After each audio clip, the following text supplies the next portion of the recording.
gospel music industry is very demonic. It don't take a rocket scientist to figure that out. Do you know there are many artists that are fighting with demonic depression?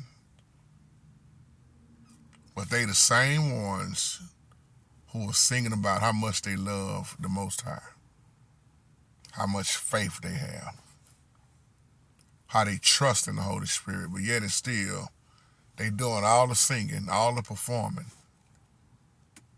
but still can't figure out how to get delivered from it. What's wrong with this picture? See, most of the religious people I know, they love to talk about the secular artists in the world. But really, is there a difference between them and the ones who are on stage fighting with these same demons, fighting with that same drunkenness, that same getting high? Come on, y'all, talk to me. Don't nobody want to tell the truth, huh? Just because somebody is singing to God don't mean they of God. Or you better ask yourself, which God are they singing to? Which God is accepting what they are doing? Because the Holy Spirit shows you, don't sing them songs to me. Don't pray them prayers to me. Don't expect anything from me. Yeah, even though you may worship with your lip service, but your heart is not even close to me, it's far from me. These are also people in the gospel industry who was brought up in the church, raised up in the church. Some of them are pastors' kids, preachers' kids, PKs, fighting with homosexuality, fighting with that horn around. Once again, fighting with lesbian and homosexuality. They fight with it just like you talking about the people in the world. No difference. Because we all need help. But I'm so sick of people trying to make it look like a one-sided story. Oh, man, the people in the world. Nah, what's going on in these churches? What's going on in that pulpit? What's going on behind that pulpit? The ones who call themselves Christians a lot of times, you have to really watch that. You got to watch what's going on out here.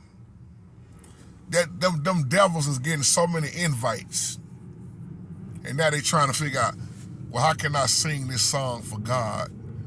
But at the same time, it's hard for me to sing this song because I'm fighting with demonic depression. I'm really strung out. I'm burnt out.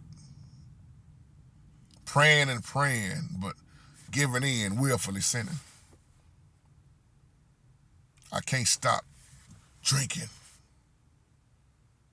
I done got past the weed. I got me something higher than the weed. And I'm going to be right there in the studio laying down my songs for the Holy Spirit. You inviting in demons. This hurt my heart so hard back in the day when I was in the studios very hard with quote-unquote gospel artists. I never knew they acted like that until I went behind the scene.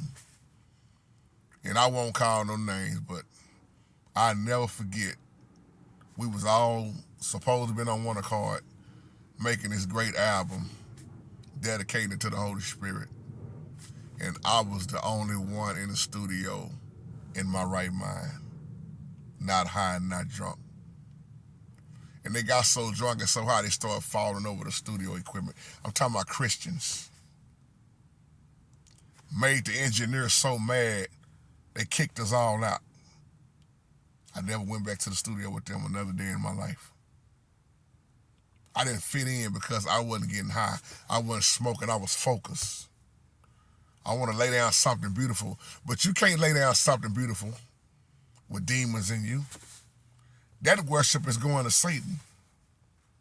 That's why I say when you hang with gospel artists and R&B, secular, world, whatever you want to call it, it really ain't no difference. I ain't talking about what I heard. I'm talking about what I know. I know cats they'll get so loaded before church and after church. Men that's going to go run women. Don't care if they married or not. Don't care about that. Women that's just itching to sleep with them men soon as the show is over. People that you look up to, thinking that they so holy. preachers that you look up to, thinking they so holy. Stop putting mankind on a pedestal. I yield right there. Shalom.